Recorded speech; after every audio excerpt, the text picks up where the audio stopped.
breakfast came, I didn't even bother open the door. I'm like, no, I can't be asked. You know what I mean? There's enough Nutri-Grain here to keep me involved and keep me enthused about getting up for breakfast. But lunch has come. Actually, you might be surprised. Well, obviously they're not watching my vlog from day to day, but it's don't look too bad. I forgot what those things are called, the little round things. But it looks kind of healthy, nice and salady, salmon and whatnot. It don't look too bad. It looks like something that I could actually eat. Let's get into this. Well, that was by far the best thing that I've tasted in the 8 days that I've been here so far. Definitely, by far. And it wasn't because I was hungry. It was actually because it was nice. Really nice. You know, the one thing that being in quarantine has done has made me accessible to so many leaders who know where I am. So they're consistently, yo Ed, you got a moment? Yo Ed, can you jump on Zoom a moment? Which is good. They know where to find me. I think that's the one thing a global pandemic has done. When you call people, they actually answer their phone, because people ain't running all over the place. You know what I mean? People ain't running all over the place. But I've been in some really great conversations with leaders, just talking about leadership and talking about some of the journeys they're taking with leadership and some of the experiences that they're having with leadership. And I want to just share maybe 4 things, 5 at the most, 4, in terms of leadership that's just come out of our conversations. 5 type of leaders or managers to avoid becoming, preferably both. Avoid becoming. Number 1, avoid leaders and managers who fear or are intimidated by the excellence of others. Leaders and managers who fear and are intimidated by the excellence of others will always create an era of negativity around them. They will create an era, they will create a culture. That's the word I wanted. They will create a culture of negativity around them. They will create a culture in which no one is able to grow and no one is able to advance. Avoid leaders and managers that won't accept that all the answers don't lie with them. Because one of the mistakes that leaders make is to think that they have to come up with all the answers. No, a leader's job is to create the culture in which answers can be found. A leader's job is to look at the people who have talent and who have skills that can fill in the gap that you don't have, that stand in the gap of your, and I won't even use the word deficiency, but that's just not your thing. But because you're the one who leads, you can see the ones who do have that and do possess what you don't have. Your job is to actually bring them together. Leaders who don't accept that all the answers don't lie with them, they will do the same thing as those who are intimidated by the excellence of others. They will create a culture around them that stifles. Number 3, avoid leaders and managers who refuse to accept that their lead by date has come. The type of leaders that you have to like pry them off of the wallpaper. Because leadership means we're not going to be there forever. Neither should we actually want to be there forever. Come on now, man. Neither should we want to be there forever. But what can remain is your influence. What can remain is the influence that you have put in the generation that succeeds you. That is what can remain. Actually, that is what should remain. Your doings that they do after you've gone.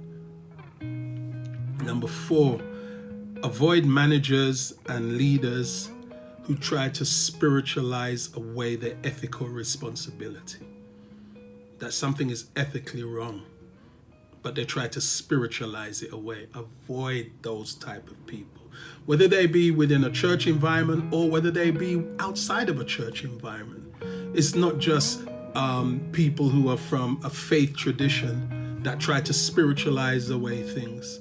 You know what I mean? Doing it outside of a faith tradition is just as apparent. It's just as prevalent. Just as prevalent. Avoid those who try to spiritualize away, who try to rationalize away their ethical responsibility. And avoid leaders and avoid managers that disrupt the continuity of excellence. The type of leaders and the type of managers that say, well, I'm here now, and when I'm done, you can get your chance to do it. Avoid them.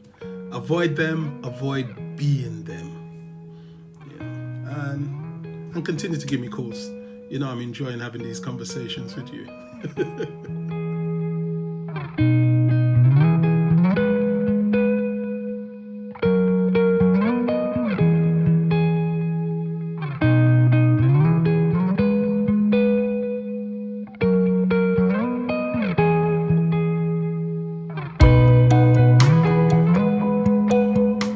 In the opening chapter of my book, Living From Here, I wrote this. No matter how much I choose to be present in the present, the past sits in the corner recliner of my mind, cool drink in hand, looking directly at me with knowing eyes. Don't get me wrong, I'm not running from my past. My past, however, can sometimes feel more present than the present. I don't know if any of you can relate with that. In a season of loss, the one thing that you do a lot is think about the past. And not just your past with the person that has gone, but just your past period. Just period. You start thinking about past people, start past situations, you start thinking about past relationships, about past mistakes, just the past, And not from a space where you're trying to rewrite it, because I think that's the mistake that so many people make with the past, because you can't rewrite the past. It happened, and it ain't gonna unhappen. It's literally set in concrete. What happened, happened. So when you think back on it, all you're doing is looking back on what happened, what you said, why you said it, the direction you took, why you took that direction. And so you can't, so looking back from the point of view of trying to do some kind of revisionist history to deny what happened, denialism is the one thing that you really don't want to do when looking back on the past. Because what you have in the present is the gift. I've always seen the present as the gift that allows you to sit honestly with where you are now and look back at where you were then and just be honest about it. You can't change it, so be honest about it. You can't rewrite it, so be honest about it. Don't deny it, because it actually is a part of your journey. I think that the gift that keeps on giving is our ability to sit in the present and just resolve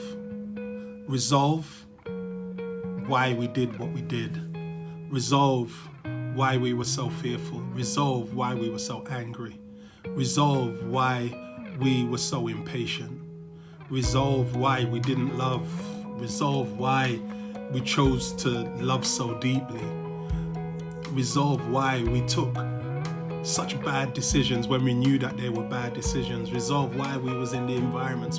You can resolve and be honest about what it was then and why it was then.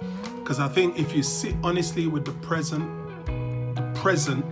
of the present, I think if you sit honestly with the present of the present, what it will give you is the ability to just lay bones to rest. Your past may sit in the corner recliner, but your past has passed. what remains in the present is the amount of power you give it to determine how you're moving into your future. And when you do that, that's when you take away the gift of the present. You know, the past is history, the future is a mystery, the present is a gift. That's why it's called the present. That's why it's called the present. So don't do denialism. Don't do denialism. You can dig up bones, but sometimes digging up the bones, you just dig up and realize, nah, there's no lessons to be learned here. There's nothing to be learned here. But that is part of resolving. That is still part of resolving. You bury them and you move on. I think there's a difference between denial and dismissal. I don't deny my past, I just dismiss it. I dismiss its power to define the present and its power to give direction to the future. So no matter how much the past sits in the past or in the corner recliner of your mind, cool drink in hand, looking back at you with knowing eyes, learn what it means to sit honestly in the present. Learn what it means. If you don't know how to do that, then just get people around you who know how to do that, who know how to ask you questions that you're willing to be honest with, that know how to make you come to spaces of resolution. So that the past stays past, the present stays empowered, and the future just looks hopeful.